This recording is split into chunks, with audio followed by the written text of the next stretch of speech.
Free your mind now. Be part of People's Pan-African Parliament, the Pan-African Pyramid Debate with your speaker, Andrew Irumba Katusabe. A very good evening, ladies and gentlemen, and welcome aboard. Welcome to the edition of the Pan-African Pyramid Show here at Fairway Hotel in Kampala, Uganda. It happens here live every Friday from 5 to 9 p.m. and a recorded version of the same runs on NBS television on Saturday from 4 to 5 p.m. and a repeat on Monday from 2 to 3 p.m. My name is Andrew Irumba Katusabe, speaker, and I'm glad, ladies and gentlemen, I've been joined here by distinguished members of our Pan-African fraternity here, but also students from various universities here in Kampala. Ladies and gentlemen, Africa Liberation Day, we believe that should be declared a public holiday in all African countries. And coincidentally today, June 9th, when we are actually holding a debate on whether or not Africa Liberation Day should be recognized by all African governments as a public holiday, in Uganda, government marks this day as Heroes Day in commemoration of the first NRM or NRA gallant sons that were executed at Chikandwa, Luero by the Uganda National Liberation Army. You call them UNLA in 1981. A few months after the NRA rebel leader, then Yoweri Museveni, launched a war against Milton Obote's government. It is alleged that about 15 people were brutally killed on this day, including the NRA rebels and their collaborators. All government MDAs, that is ministries, departments and agencies, MDAs, and banks are closed today to pay respect to the 15 gallant sons who were in 1981 killed for Uganda's liberation struggle. But dear comrades, Africa Liberation Day, the day when OAU and later metamorphosed into AU or African Union was formed, a day that commemorates the struggles for our forefathers in Pan-Africanism that defeated colonialism and started gaining our independence as a continent for whom their blood was shed. The personal sacrifices each of them paid, the sacrifices each of them paid for our freedom is merely talked about with no accompanying activities across Africa to show that we actually even believe and understand the day, what they call the Africa Freedom Day. The purpose of the day was actually to annually mark the liberation movement's progress and to symbolize the determination of the people of Africa to free themselves from foreign domination and exploitation. Between 1958 and 1963, 17 countries in Africa had already won their independence, and in 1960 was proclaimed the Year of Africa. It's a shame, ladies and gentlemen, that out of 55 African countries, only 12 actually celebrate by declaring it a public holiday, and these are Ghana, Mali, Namibia, Zambia, Zimbabwe, Angola, Chad, Comoros, Equatorial Guinea, Lesotho, Liberia, and Mauritania. Uganda is not there, where we are speaking from right now. Dear comrades, in Africa, we celebrate all the religious days by declaring them public holidays in order for the public to attach value and meaning to them. Private sector business community close their banks and all the other businesses. Governments close all their MDAs, that is ministry, departments and agencies, to celebrate Xmas, for instance. Even Boxing Day, the 6th of December, every other year is a public holiday, and actually we don't work. We even celebrate Good Friday, Easter, Eid al-Fitr, Eid al-Adha, etc., but not on African Liberation Day. All those other days, the religious days, we actually go home and relax. We sit home. The African Liberation Day, they only mention that today is African Liberation Day, and the business continues as usual. Dear comrades, the entire African continent now celebrates or commemorates Valentine's Day. Just imagine, the entire African continent celebrates or commemorates Valentine's Day, AIDS Day, Water Day, Environmental Day, Cholera Day, Tuberculosis Day, name them. They celebrate them more significantly than the Africa Liberation Day. Even those indigenous and foreign multi-billion corporate companies and MDAs of Africa sponsor the above events with ease, but they are not willing to support any activity aimed at celebrating Africa Freedom Day. Ladies and gentlemen, we know, and you know it, that they are doing this not because they actually have a lot of sentimental attachments to those days, but mainly because they were started by the West, and their job as Africans has been made to believe that they should simply kowtow without questioning. So when they say tomorrow is AIDS Day, the role of African governments is simply to activate it. If they say tomorrow is the Cholera Day, the job of African governments is simply to activate the same and simply follow. So as the People's Parliament today, the Pan-African Pyramid, we believe that the mindset must begin to change yesterday. Not even today, but yesterday. We demand that all African governments must declare Africa Liberation Day a public holiday. Now I ask, what do you think we must do going forward to ensure that all African countries declare this a public holiday? Ladies and gentlemen, what do you think can be done for all governments in Africa to respect the day Africa became independent? And to discuss this topic tonight, I've been joined by comrades here. Number one is Comrade Dani Rugarama, who is the chairman of Pan-African Movement Uganda chapter and a civil rights lawyer. Give him a round of applause. The second is Mr. James Kashaya, who is a researcher and a human rights consultant, but also a very renowned Pan-Africanist. And lastly, on my panel, I have Kemgisha Shamim, who is a MUBS lecturer. She lectures at Makerere University Business School. And plus you, the audience that will be, we shall give you an opportunity to also comment, make a comment, or even make a presentation from your respective universities that you are representing tonight. So I will not waste a lot of time. I have set the ball rolling. Let me begin with the comrade Dani Rugarama to give us the first presentation. The history of Africa is littered with the following: that the pre-colonial Africa was a very strong continent, formed and governed under the organic kingdoms, chiefdoms, among others. They had a friendly way of interacting with each other and trading amongst her people. Yes, at times there would be troubles, but those troubles were equally sorted out using the internal mechanisms. Because it is true that even before the advent of the colonial man, a kingdom like Uganda would be at war with Bunyoro Kingdom. And the victor either would take the day or they would reach a truth. And that was the same throughout the entire continent. The Ottoman Empire came conquering all the weaker states. The Asante, the same applied to the rest of the parts of Africa.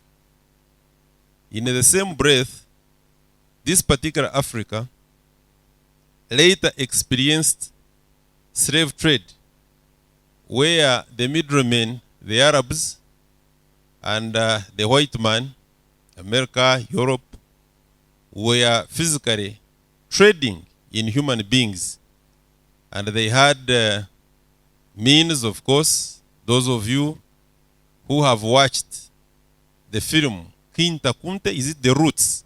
Roots is the film, and Kinta Kunte, renamed Toby, is one of the main characters. Has any of you watched that? Yes, you need to watch some of these things. Don't go into the Telemundes I was talking about, and the Manchester United and Arsenal, and you stop there. Fine, you can watch that. Right now they're on alien skin and Palazzo. I have seen that alien skin and that kind of stuff, and that's what pulls our youth. And for us, we are not going to keep lamenting. We choose to organize other than agonize. Whether we organize with 20 people, 50 people, 5 people, but we still continue organizing.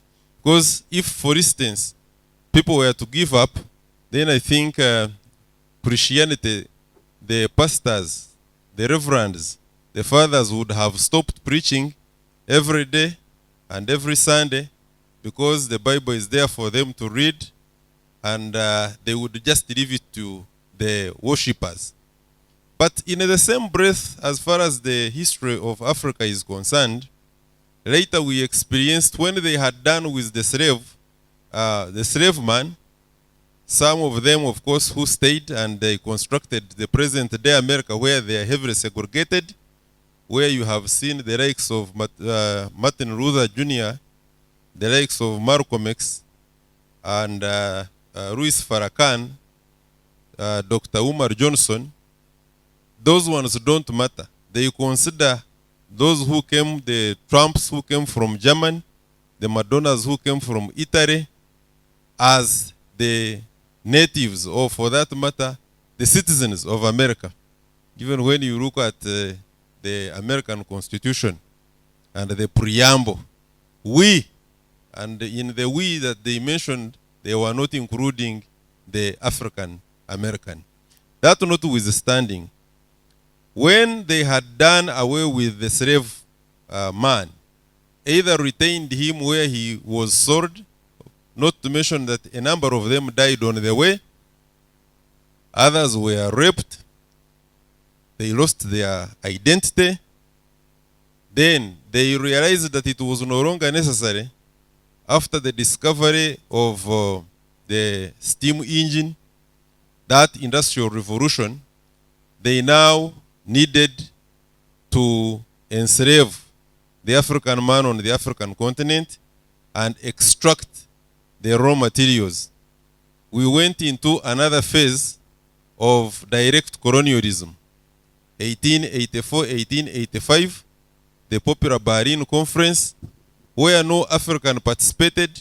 They parceled out Africa and allotted it to themselves, the French, the British, Portuguese, Spanish, to mention. When they had gotten enough of direct colonialism from 1956, around there, although they say by 1955 that Sudan had gotten independence, but we usually take Ghana to have formed the cracks, of course with the exception of Liberia, who in my opinion didn't have any self-determination, because that was a creation of America by bringing the excess baggage and dropping them there.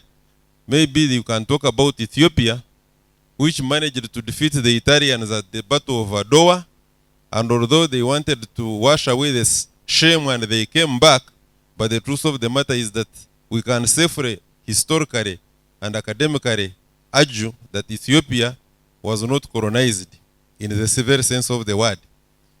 They now, with the growing participation and realization of the need to have physical independence, the white man realized that he was not going to have it nice, and either by force or by other means, they gave away the physical control of Africa.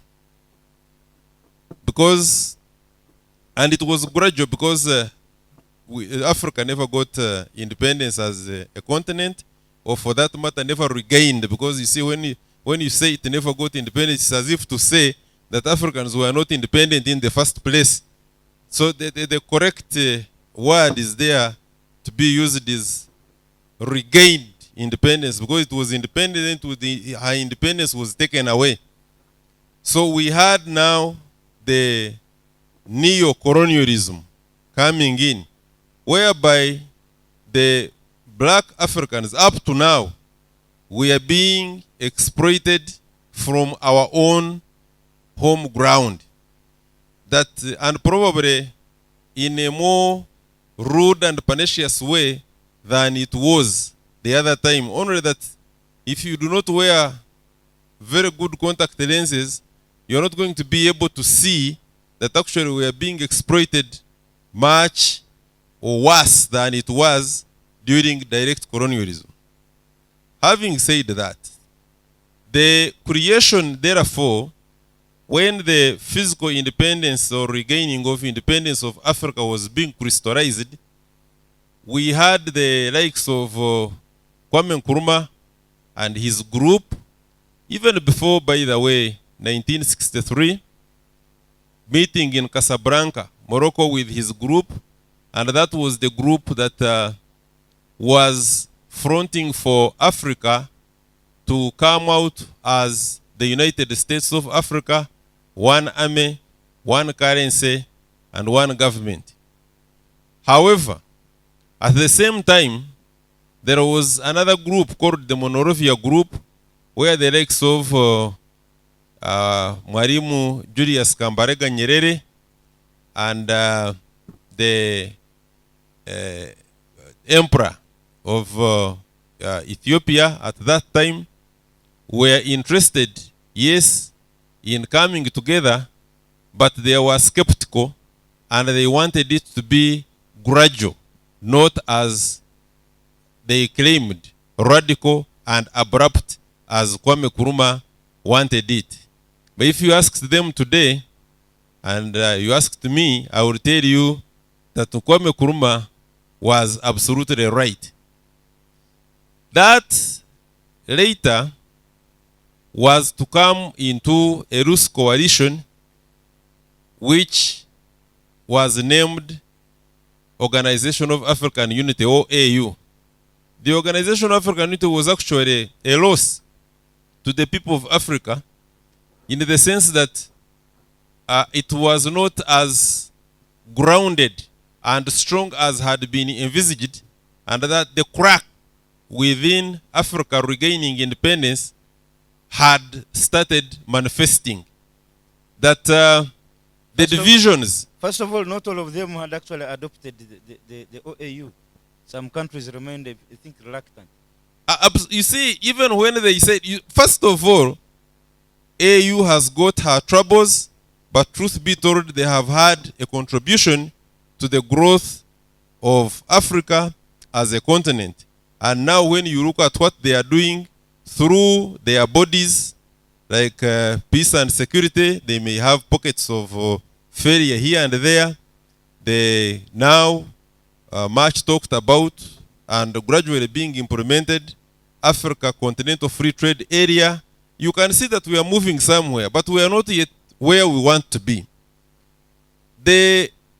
Later, when the 1963, the African Union was formed, and with it, of course, the Africa Liberation Day, if you like, the truth of the matter is that all members, those who subscribe to Africa Union, the former Organization of African Union, should have recognized and should be celebrating the Africa Freedom Day or Africa Liberation Day, if you like.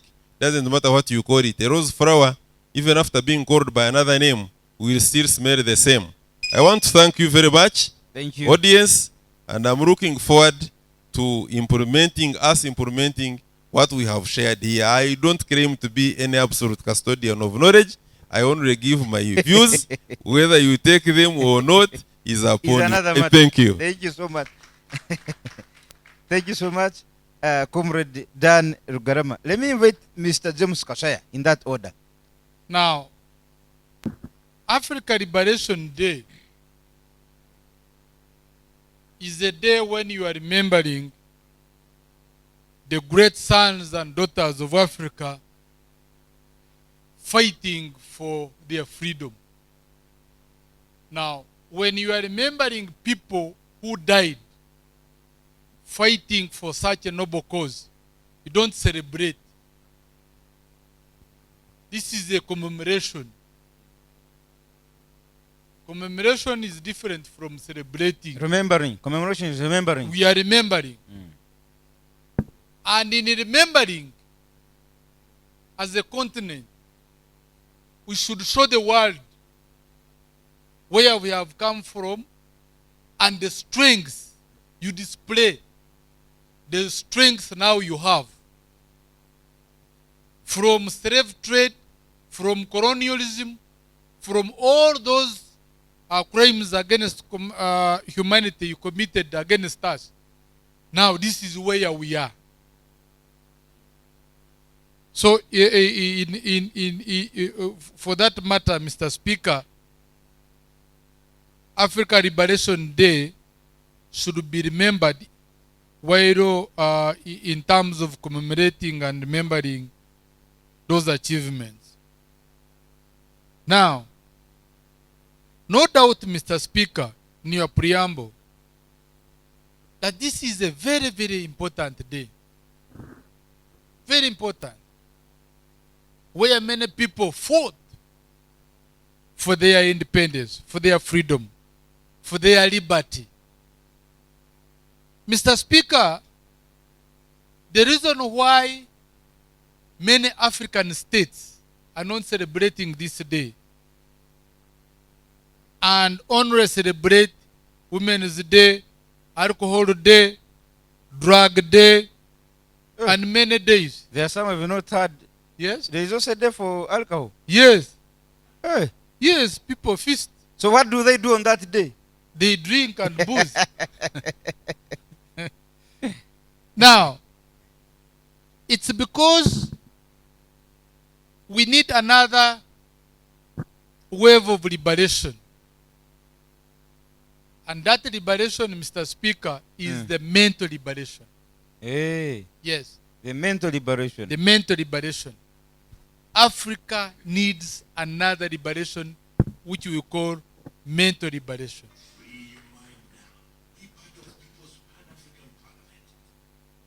Another liberation is an intellectual liberation. We need another intellectual liberation. Because you see, Mr. Speaker, sir, we should change the minds of Africans through a curriculum. Why should a university student be taught to understand the history of America and Europe? Why? Why should a beautiful woman in Africa be buying artificial hair and nails? Why? When actually we have natural beauty. Why? Why do you think these Bazungu, they are more beautiful than you? So you can see that this is a mental problem. Hey. And this mental problem can be approached through mental counseling. Through counseling and introducing some of these curriculum. You're about to suggest even psychosocial support. Psychosocial support. Even introduce some curriculum and courses at the university level that can teach Africa values. And to me, this is now another liberation in these sectors. These things of copying our colonial and imperialists are now history. And it has proved that these people have never actually loved us. This is the time to unite, have one voice, and make things as a continent as one. Finally, as I conclude,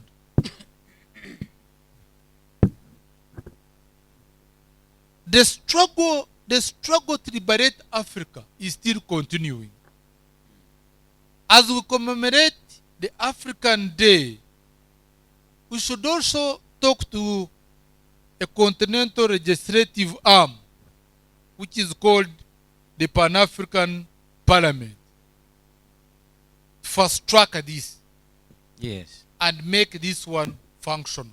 Secondly, we should also lobby with other members of parliament across the continent that the parliaments in Africa should make resolutions that are aiming at promoting and remembering this is important day. And there is another day which also want us to be recognized, especially when we are remembering Africans being sold like goats in the market, not slave trade. It should be also be remembered and commemorated. Good evening. Thank you very much, Mr. James Kashaya. Thank you so much for such a wonderful presentation. Now, let me cross over to Ms. Shamim Kemigisha. So far in Africa, we have around 13 countries which have this day, Africa Day, as a public holiday in their countries. So we also would like to have this day as a public holiday in Uganda. The reason why we are requesting for that is because on this day, it's very important because we have suffered a lot. Since time immemorial, since slavery time, we saw the Mau Mau rebellion, you saw the Maji Maji, you saw the Nyangire rebellion, you have seen up there a lot, we have refugees. We have wars in Sudan, South Sudan, you see wars in DRC, we have wars in Somalia, you have seen Ugandans being killed there. All this is still coming as neocolonialism in Africa. So when we start such a day, we'll be celebrating, not celebrating as such, but we are also looking at the progress of the liberation movement up to today. And then we see that how the human rights being, how have we achieved? What have we achieved? Then we look at Africa. We are linked together. All of us in Africa, we are one. I will tell you this. When I was in Zambia, I visited Zambia. It took me 1 month to learn the language there, the local language, which is Nyanja. On this day, in other countries, what they do, they go and help other Africans who are not doing well. Like, for example, PAP here, members of PAP, who have been here for quite a number of years. You've been to BDBD, we have been to Ramanja, we reach out to other Africans who are within here, in our reach, to help them. So people who are there out there watching us, we request you kindly to always also help your brothers and sisters out there when you see that they are stuck, because we are one as Africans and we are linked together and nothing is going to change. I will tell you something as Ugandans here, how we are also linked together. The story of Amabere Gwanyunamwiru. Ndahura left the Bunyoro, Kitara or Toro, and left and came to Mubende, married Nakaima, and then from there, Nakaima, they had a son called Wamala. Wamala, that tree you see there is 400 years old. So if you see that the 400 years, it means generations have been there, created there. So we have very many relatives there from Fort Poto who are there. Then from there, the son Wamala disappeared in Lake Wamala, which is in Mitiana. So you see that even in Mitiana, we still have interconnection. So who is bringing the division between Africans? So are we yet liberated? We are not yet liberated because we still have exploitation of our materials. Raw materials are still being taken. Mental slavery, whereby even the education system, you see the IMF, World Bank, these people have conditions for their loans they give us, and then they end up controlling the education system. So as Africans, we need to know that we need to liberate ourselves. And then in other countries, which are already celebrating this day as a public holiday, commemorating this day as a public holiday, they always teach about history. You can never know where you're going if you don't know where you're coming from. So we need that day in this country as a public holiday, and on that day, the way they celebrate Martyrs Day, the way we celebrate Heroes Day, Independence Day itself, that day for Africa, it will be a day whereby we can be able to learn about the history of Africa, and we learn about Egypt, we learn about a lot of African culture here. So in culture, Africa is made up of diverse cultures. So they are very interesting. If you go and look at what the Maasai have, it's very beautiful. You come here, you look at the Baganda, how they are dancing. You go to the western part of Uganda, you see how the Bachiga are dancing. You go and see the Batoro. You see everywhere, everything is so beautiful in how they dress up, what they hold out there. So we all need this day to celebrate that. And then by that, we are going to be able to deconstruct African myth. We have African myth, and we need to deconstruct that, but we can do that by sharing our identities and cultures. So what are the things that we need to do right now to see that this day we can have it as a public holiday, not only in the 13 countries in Africa, but the entire continent, to celebrate it as a public holiday? Now, on this forum like this, we are requesting the civil society to join us. We need also to write petitions, policy makers, our MPs. Parliament.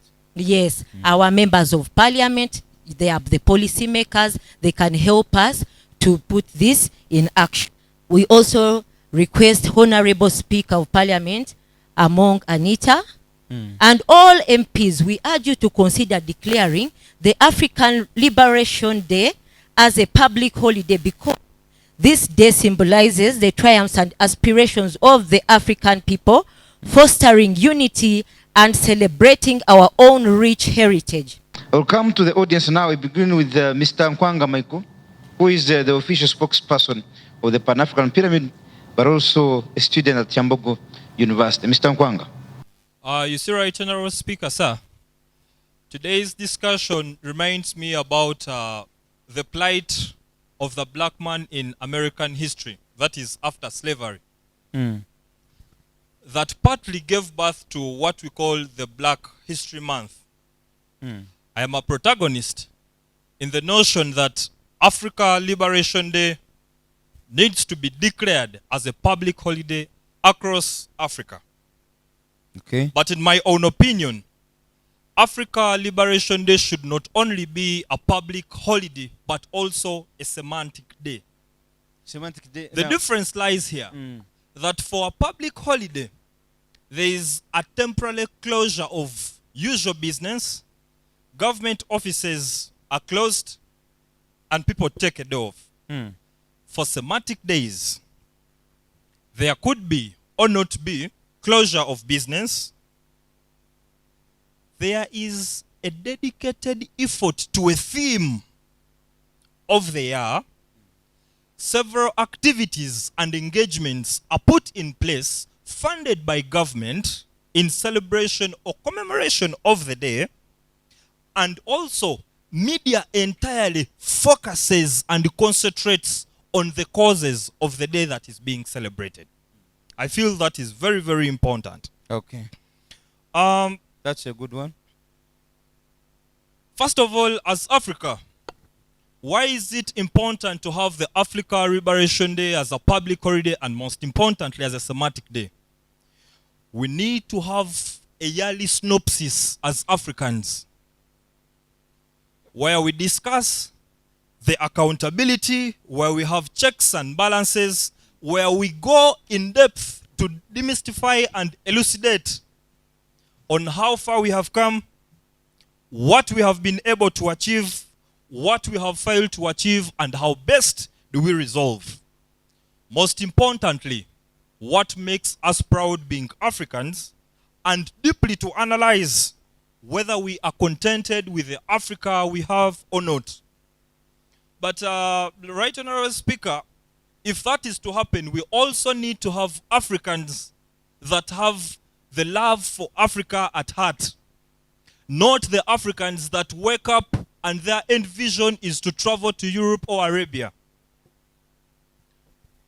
The unfortunate bit is, or before I get to what is unfortunate, I think having the Africa Liberation Day as a public holiday will also help us have an appraisal of the leaders or governments that we have in Africa. What is very unfortunate is, for many African countries, many of them are governed by lakadaiskos. Hey, what's that now? Are those cockroaches? Huh? Lakadaiskos are people that are half-hearted, Hey. unenthusiastic, Oh. people that are lazy, people that are careless, people that do not pay attention to detail. Mm. And let me tell you that quite often, their interest is to imping and fleeing, not to actually pay attention, Kamuntu, have you understood? not to actually pay attention to priorities. Mm. We have a government. Imagine a government of a third world country with more than half of its population living below the poverty line, Mm. allocating 2 billion shillings. We recently had Matters Day. Mm. And I want to tell you it had an allocation of over 2 billion shillings, where pilgrims walk for very long distances to go and celebrate Matters Day. Those that are going to lead prayers come driving Land Cruisers. Mm. And the setting of the place is in such a manner that the rich and prominent sit somewhere, while the poor and have-nots are also placed in a certain corner. Mm. In this country, Maybe we'd also like to know how many billion shillings did Kabaka Mwanga and the man who slaughtered them was called who? Mukajanga. Mukaja. How much money did they use to do that activity? How much money did they use? I meant to believe there was absolutely no money. There was absolutely no money that was. Then, this happens in most of the African states. I'm going to give Uganda as a model example. At times, you have state funerals that go for allocations of about 1.5 billion shillings. State funerals. Now, if we continue to have a group of Africans that even go an extra mile to amass wealth from the dead, today we are having Heroes Day. Mm. And I want to tell you that many billions have still been allocated to celebrating Heroes Day. Mm. Which Heroes Day emanates from the occurrence in 1981. The 15 rebels turned revolutionists that were killed. Mm. If it was authentic and the purpose was sincere, today, Chikandwa in Luero would be getting special attention from government. Mm. Mm? Let me, Mr. Hafiz Mugisha, a youth leader. Our dear professor, we have brown people, we have white people, we have chocolate people, Africa is a cocktail continent, and we should be proud of that. So Africa is a home for all, and what unites us is very big than what divides us, because the people who divide us, when we go to their history, where they came from, they don't have history, but we have roots. We have where we come from, and we have enough history that can unite us so that we can commemorate such a big day. First of all, when we think about commemorating such a big day, it means we have to design themes. In Africa, we've had governments whereby the themes can be there, but action is not, prominent in the leaders that take us. For example, when the themes come, we have to design themes whereby these themes are going to be reflected in our actions within the government. For example, if we are to commemorate the Africa Liberation Day, I believe we have to stand and think about goals, about agendas that will uplift the spirits of Africans, that will bring back the memories of what our four great-grandfathers stood for. It should bring back the memories, because what we are speaking about is coming back. It is coming back even right now. We can say that slave trade is normal, but the truth is that slave trade is there in a modern way. So we should design themes that really will impact the lives of young people in Africa. We should design themes that are goal-oriented. We should act on these themes and goals by empowering the youth, by empowering the people in our continent. Because even if we commemorate without, strengthening our financial muscle, by looking at the young people whom we call the young trees in the forest that will make it to be strong. When we don't strengthen their financial muscle, they will be lured into activities that will bring Africa down. Thank you. Thank you very much, Mr. Gisha Fizu. Give him a round of applause. Mr. Clinton Nabimanya from Victoria University. Being made a public holiday, the question stands, is Africa fully liberated? Is Africa fully independent? Because when you look at Congo, for example, take a look at Congo. They got independence in 1960s, but now, if you look at them, it's as if they are not independent. Because look at the rebels within, inside. Who funds those rebels? I don't know. Those rebels, the arsenals that are provided to those rebels. The armory that they use. The armory that they use. Who funds them? I don't know. And then the question stands. Do you because know them? No, the question stands. Do you know them? No, I You don't. also don't know. But the question stands. If it's an internal problem, why can't they trace where it comes from and they sort it out? It looks like that problem, the ones that supply the armor, the arms and arsenal that they use, it's not an internal problem, but it's something that is external. The second point is that it would be a good idea, but the heads of states, I don't think some of the heads of states would not agree with it. Because you see, take an example, quoting my MP, Honorable Wilson Kajenje, once advised President That Yoweri. is which constituency now? Is Nyabushozi constituency. In Uganda? Yes, Okay. it's in Uganda. Okay. Once advised Honorable His Excellency Yoweri Museveni that the authorized people or individuals that take the soldiers and that send soldiers to Somalia are corrupt and are using, are favoring the relatives. They are taking their cooks, taking the shoe brighteners, taking such people to fight in Somalia. But the president didn't listen to it. Didn't listen to it because most of the heads of states don't consider the advice. They don't consider that. But what they consider is what they think is right. So most of the heads of states will not agree, even if it's passed. Some of the heads of states in Africa will not agree to it. That's all. I think that's my point. Those are my points. Thank you very much. Give him a round of applause.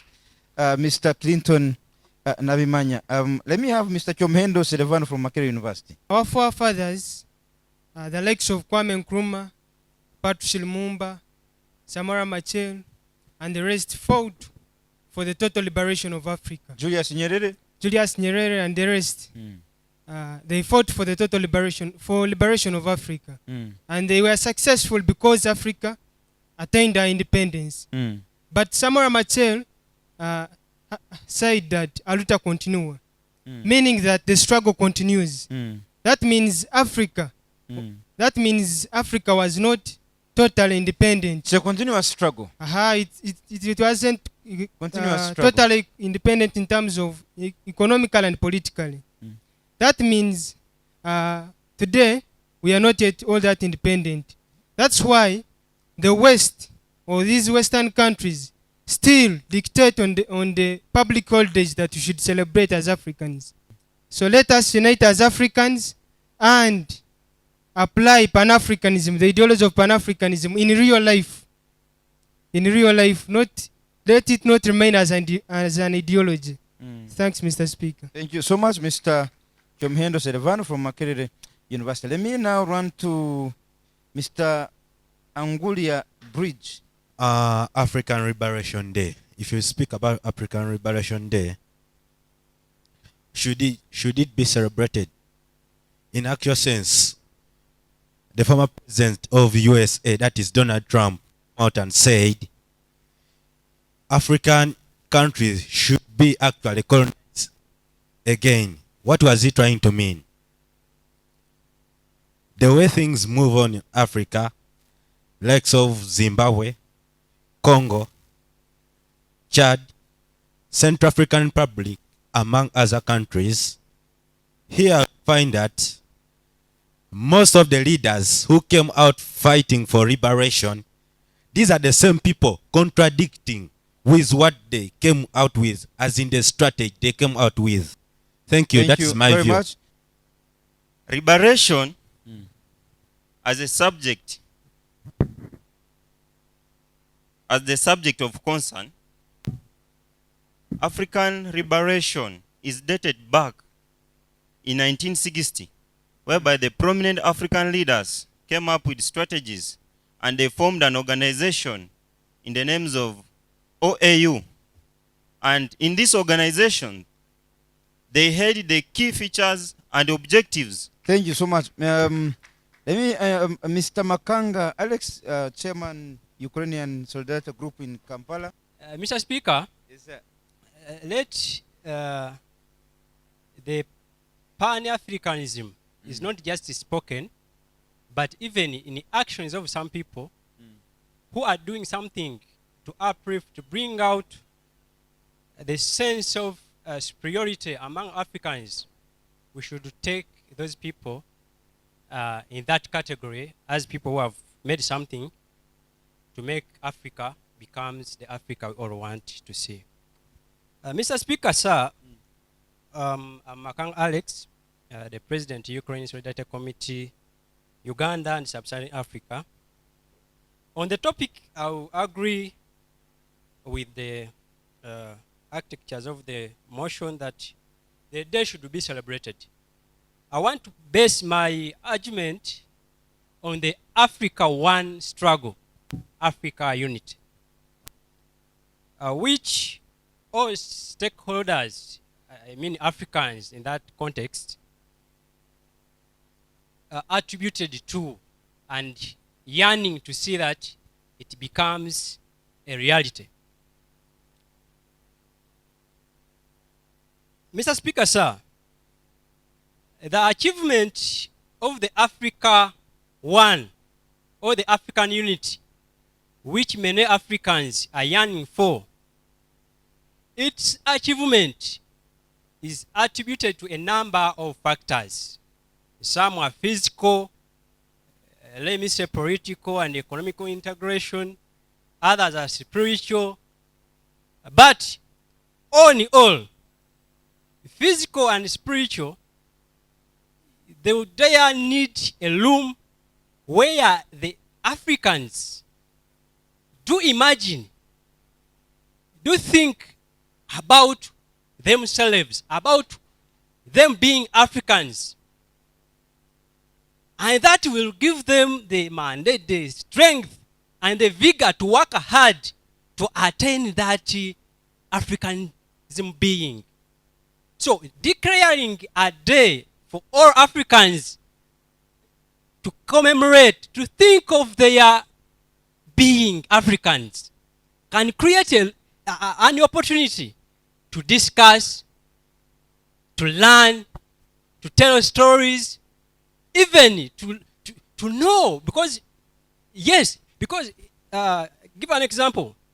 Why these days are created, like today they are celebrating Heroes Day in Uganda, it gives an opportunity to those who are always busy on business and so on to also get find time and yes, to think of about it. Yes, to learn about what is being commemorated, what is being celebrated. So in this, I hope you are rating.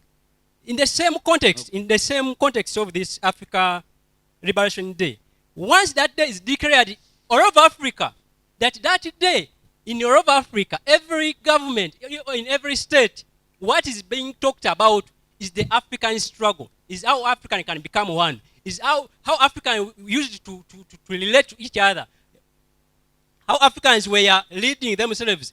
All that can be commemorated and give a chance for the young ones to also know and be proud of their continent. Finally, Mr. Speaker, sir, I'll end by calling upon every Pan-Africanist to support, I believe, the arguments or the debates based on the themes which you bring here. There is, in one way or the other, shape some opinions to those policymakers when they are thinking or making resolutions on some things. I know they can base on our arguments and at least take a stand when they know that Africans, they really understand and wish to see that the African unity, the Africa One struggle becomes a reality. Thank you I very thank much. you, Mr. Speaker. Thank you so and much. may God bless us. Comrade, thank you so much, Comrade Alex Makanga, the President, Ukrainian Solidarity Group. You said Uganda and the Sub-Saharan Africa? Oh, very interesting. Thank you so much. Ladies and gentlemen, I will end tonight's debate with Comrade Navasa Wilson Alex, who is actually a former contestant for the National Youth Chairmanship. He stood for the national chairmanship under the NRM ticket. I don't know whether he won or he lost, but he's here with us. Thank you. Thank you, Honorable Speaker. Africa. I'd like to thank you. This is your first time to be here.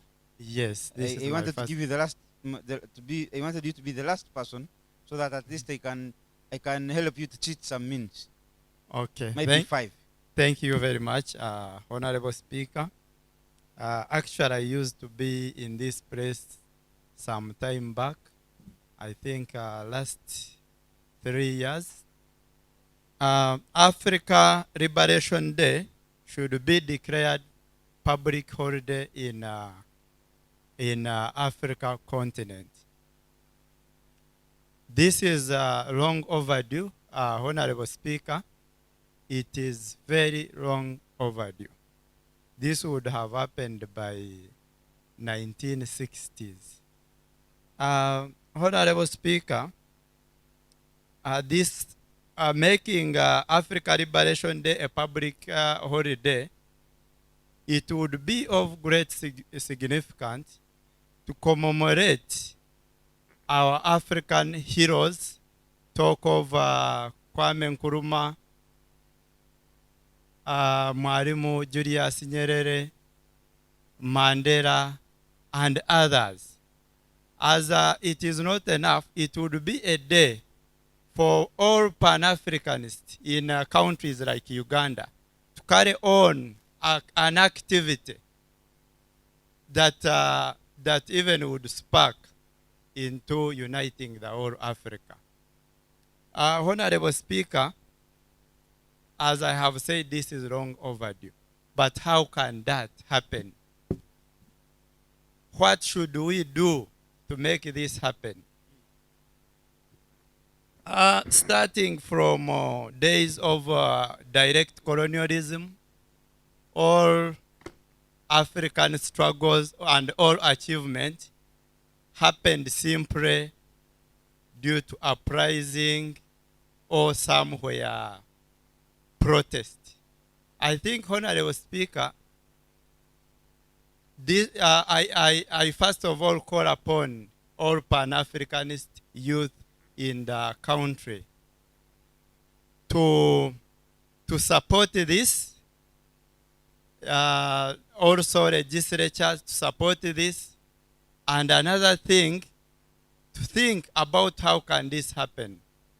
This can only happen through like a peaceful demonstration, because nothing can happen in Africa at ease. Oh, you want us to start demonstrating? Exactly. Hey, we are too fast.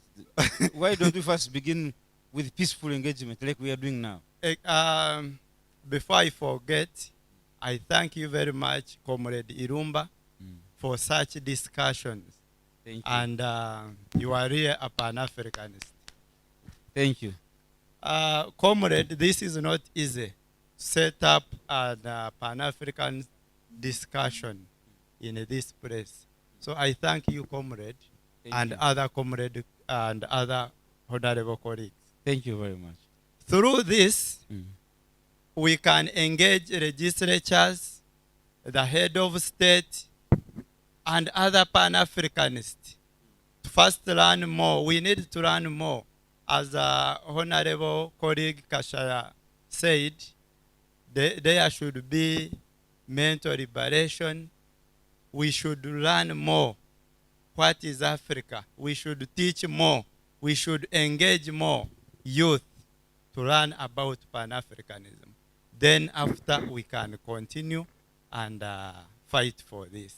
I thank you. Thank you very much, Mr. Alex. Thank you so much, ladies and gentlemen. Ladies and gentlemen, today I'm glad I have caught up with, I have managed the time very well. It's exactly 8 p.m. and that is the time we should be leaving this place to allow you to go and some of you who wanted to enjoy the difference between alien skin and another skin.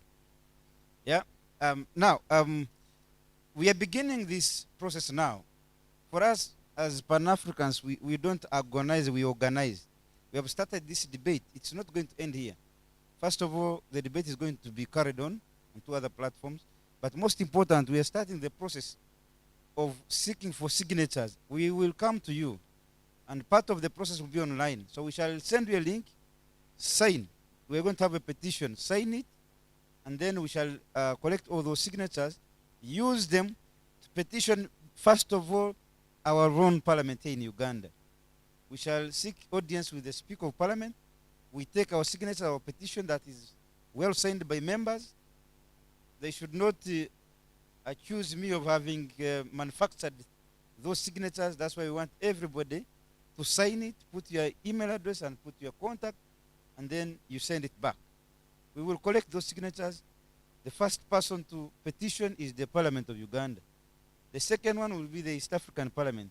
The third one will be the Pan-African Parliament. And then we shall go to the AU. This man, Mr. Rugarama, is our chairman, Pan-African Movement, the Uganda chapter. He's our boss. And he actually sometimes goes to the AU. So we are using those contacts. He's now, I have mandated him to coordinate at that level. My job will be to mobilize our Pan-African members here and others, even across the globe, because we have membership across the world. We will send them a link, they sign. Let us move very swiftly. Yes, I agree with you that Pan-Africanism has two approaches, but always the first one is peaceful. Peaceful approach. When it fails, like Museveni did many times, they were in Nairobi discussing, as he was making calls that please move those forces closer to the border so that we begin. When we realized the peaceful negotiations in Nairobi were not fruitful, isn't it? So it's always peaceful engagement. They have not refused because we have not approached them, so we cannot condemn them for having refused our proposals before we approach them, isn't it? So let's begin by engaging diplomatically. We begin with the Speaker of Parliament. We awarded her last year. She's our member. I know she cannot, refuse to listen to us. She has been of late very, very careful and listening to all manner of ideas. Even the LGBTQ petition and argument started from here. And then you have seen what has happened. So I believe that we have an audience with the Speaker. Anytime we always seek an audience with her, she gives us the opportunity. So let's begin with that. Let's petition. Let's be peaceful. We write our petition. We petition them. We move up to the African continent, and then the fire will be set from there. Let us set the fire. Why is that parliament there, the Pan-African Parliament? If you cannot debate these issues, such issues, if you cannot bring the entire continent together in that parliament, and you declare that the Pan-African, the Africa Freedom Day shall be celebrated or commemorated like Mr. Kashaya wants to emphasize it is okay, actually, it's a good idea. Let us commemorate it. How hard is that now, really, to declare it? How come we have declared the World AIDS Day? How? If you, Kashaya has told me they even celebrate alcohol. I'm not. So every day they drink alcohol. On that day, what do they drink? They drink Thames 2, Thames what? Because every day they drink alcohol. If they commemorate, so what do they do? Yes. Yes, I know. Not in the region, in the world. In the world. So, ladies and gentlemen, the process has begun. We will reach out to you. For us, Pan-Africans are always, they do their things clandestinely. We don't shout, but things work out. So I want to promise you, the debate has begun, and we shall not stop until we achieve what we want. Thank you so much. My name is Andrew Irumba Katsabe, your speaker.